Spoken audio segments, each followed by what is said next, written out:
Welcome to plantation info.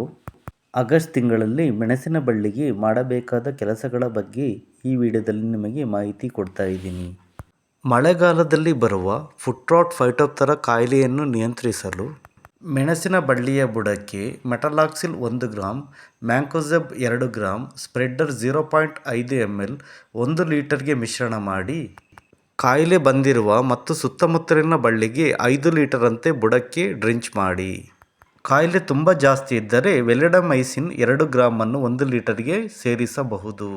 ಇದು ಮಣ್ಣಿನಿಂದ ಬರುವ ಶಿಲೀಂಧ್ರಗಳನ್ನು ನಿಯಂತ್ರಣದಲ್ಲಿ ಇಡಲು ಸಹಾಯ ಮಾಡುತ್ತದೆ. 5 ಲೀಟರಂತೆ ಕಾಯಿಲೆ ಬಂದ ಬಳ್ಳಿ ಸುತ್ತಮುತ್ತಲಿನ ಬಳ್ಳಿಗೆ ಹಾಕಬೇಕು.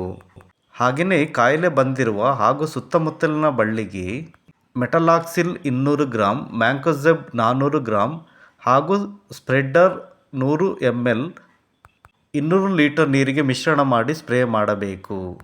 ಹಾಗೆಯೇ ಮಳೆಗಾಲದ ಬಿಡುವಿನಲ್ಲಿ ಕೊಳೆ ರೋಗವನ್ನು ನಿಯಂತ್ರಣದಲ್ಲಿ ಇಡಲು 1% ಬೋರ್ಡೋ ದ್ರಾವಣವನ್ನು ನೀವು ಸಿಂಪಡಿಸಬೇಕು. ಅಂದರೆ 200 ಲೀಟರ್ ನೀರಿಗೆ 2 kg ಕಾಪರ್ ಸಲ್ಫೇಟ್ ಮಿಶ್ರಣ ಮಾಡಿ ಅದಕ್ಕೆ ಸರಿಯಾಗಿ ಸುಣ್ಣವನ್ನು ಮಿಶ್ರಣ ಮಾಡಿ ನೀವು ಮೆಣಸಿನ ಬಳ್ಳಿಗೆ ಸ್ಪ್ರೇ ಮಾಡಬೇಕು. ಹಾಗೆಯೇ ತುಂಬ ಕಾಯಿಲೆ ಬಂದಿರುವ ಬಳ್ಳಿಗಳನ್ನು ಬೇರು ಸಮೇತ ಕಿತ್ತು ಹಾಕಬೇಕು. ಹಾಗೂ ಇದು ಬೇರೆ ಬಳ್ಳಿಗೆ ಕಾಯಿಲೆಯನ್ನು ಹರಡದಂತೆ ತಡೆಯಲು ಸುಟ್ಟು ಹಾಕಬೇಕು. ಹಾಗೆಯೇ ಮೆಣಸಿನ ಬಳ್ಳಿಗೆ ಯಾರಾಮಿಲಾ ವಿನ್ನರ್ ಈ ಗೊಬ್ಬರದಲ್ಲಿ NPK 15:9:20 ಇರುತ್ತದೆ. ಇದು ದೊಡ್ಡ ಬಳ್ಳಿಗೆ 200 ಗ್ರಾಂ, ಮಧ್ಯಮ ಗಾತ್ರದ ಬಳ್ಳಿಗೆ 100, ಸಣ್ಣ ಬಳ್ಳಿಗೆ 50 ಗ್ರಾಂ ಅಂತೆ ಹಾಕಬೇಕು. ಗೊಬ್ಬರ ಹಾಕಿ 15 ದಿನಗಳ ನಂತರ ಜೈವಿಕ ಶಿಲೀಂಧ್ರನಾಶಕವಾದ ಟ್ರೈಕೋಡರ್ಮವನ್ನು ಮೆಣಸಿನ ಬಳ್ಳಿಯ ಬುಡಕ್ಕೆ ಹಾಕಬೇಕು. ಇದು ಮೆಣಸಿನ ಬಳ್ಳಿಗೆ ಕೊಳೆ ರೋಗ ಬರದಂತೆ ತಡೆಯಲು ಸಹಾಯ ಮಾಡುತ್ತದೆ. ತುಂಬ ಮಳೆ ಬೀಳುವ ಸಮಯದಲ್ಲಿ ಬಳ್ಳಿಗಳ ಬೇರುಗಳನ್ನು ರಕ್ಷಿಸಲು ಪ್ಲಾಸ್ಟಿಕ್ ಹೊದಿಕೆಯನ್ನು ಹಾಸಬೇಕು.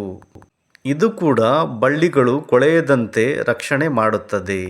ಈ ಎಲ್ಲ ಕೆಲಸಗಳನ್ನು ಆಗಸ್ಟ್ ತಿಂಗಳಲ್ಲಿ ಮಾಡುವುದರಿಂದ ನಿಮ್ಮ ಮೆಣಸಿನ ಬಳ್ಳಿಯು ಕಾಯಿಲೆಗಳಿಂದ ಮುಕ್ತವಾಗಿ ಹೆಚ್ಚಿನ ಇಳುವರಿಯನ್ನು ನೀಡುತ್ತದೆ. ಈ ವಿಡಿಯೋ ಇಷ್ಟ ಆದರೆ ಪ್ಲೀಸ್ ಲೈಕ್ ಮಾಡಿ, ಹಾಗೆ ನಮ್ಮ ಚಾನಲ್ ಸಬ್ಸ್ಕ್ರೈಬ್ ಮಾಡಿ, ಹಾಗೆ ನಮಗೆ ಸಪೋರ್ಟ್ ಮಾಡೋದಕ್ಕೆ ಜಾಯಿನ್ ಕೂಡ ಆಗಿ. Thank you.